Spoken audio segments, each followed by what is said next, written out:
Riding a dirt bike can be one of the most rewarding things physically and mentally for your health.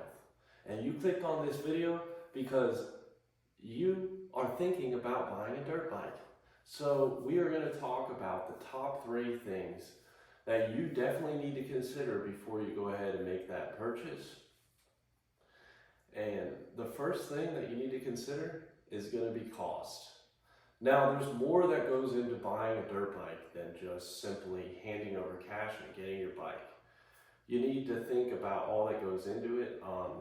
Now, you are going to have safety gear. Obviously, you're going to need a helmet.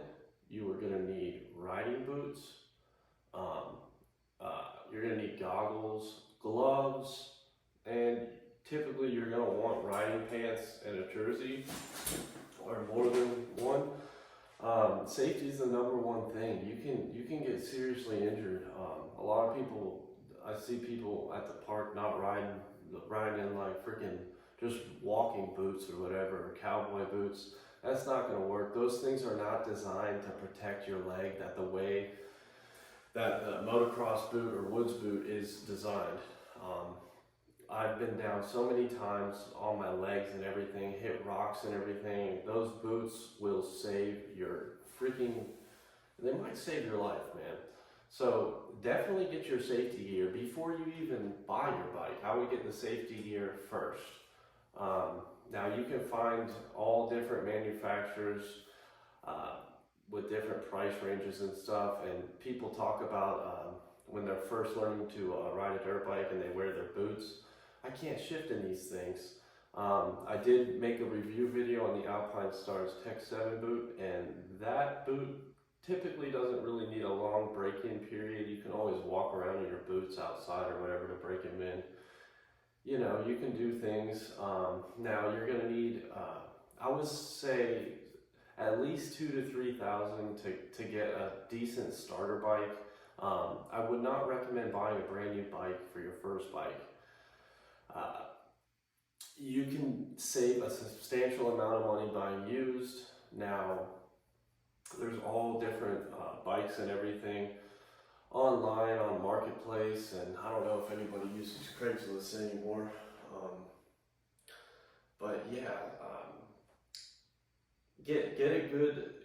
That brings me to my second point of this video, and that's going to be getting the right size bike for you. All right, you don't need to get the biggest bike possible, you know, when you're starting to ride, and you need to consider what type of riding you're going to be doing. Is it going to be woods? Is it going to be motocross? What type of riding are you going to be doing? You know, you want to get the bike that's well suited for the type of riding that you're doing. I can't stress this enough. A lot of people think, you know, I'm going to get a bigger bike, I'm going to get a 450 because I will never outgrow it. I will be the first one to tell you that your first bike is definitely not going to be your last bike. I've probably had more bikes than cars in my life. You can always sell, you can always trade. You know, you're not stuck with it. So get something that's going to be suitable for you and that's going to make it easy for your learning journey as you're starting to ride. You know, if you're going to be riding track, you probably don't want to get a trail bike. You would probably, you know, this would be a good starter bike for a lot of people, the YZ125. And I would recommend getting 06 and up if you're getting this brand, but we're not going to really talk about brands, but the 125 two-stroke is a pretty decent first bike. You know, there's a lot of parts availability for those and everything. Now, if you're going to be riding woods and stuff, you can get a trail bike, CRF 250F, 125F, depending on your age and size. You know, the thing about like riding bikes is a big bike doesn't make you better. You know, riding speed is like 10% bike and 90% rider skill. So get something that's going to make it easy for you to learn to ride on and everything. You know, a lot of people, a 250F is a good, any 250 for like someone that's like, you know, it's a pretty good starter bike. Now, if you're really young, you can start out on a smaller bike.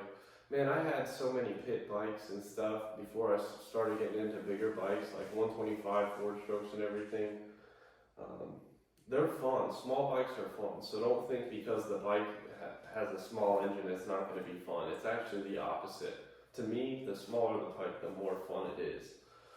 Now, you need to think about where you're going to be riding at. So that's going to bring me to my third point of this video, and that is transport. Now, obviously, most of these dirt bikes aren't street legal, so you're not just going to be able to ride down the road all willy-nilly and go hit a few laps or whatever.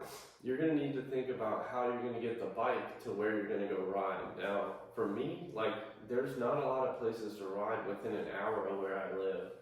I typically have to travel pretty good distance just to go ride the bikes, but it's always worth it, I'll tell you that.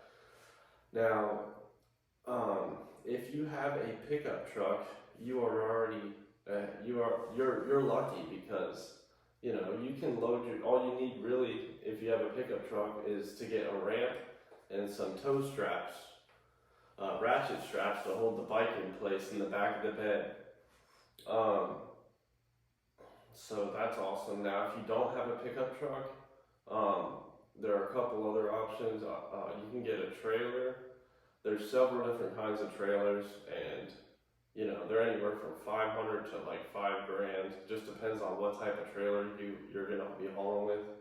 I do have an enclosed trailer, which is awesome because it's pretty much like keeping the bikes indoor, and you know it's kind of private. Nobody can see you're hauling bikes and everything.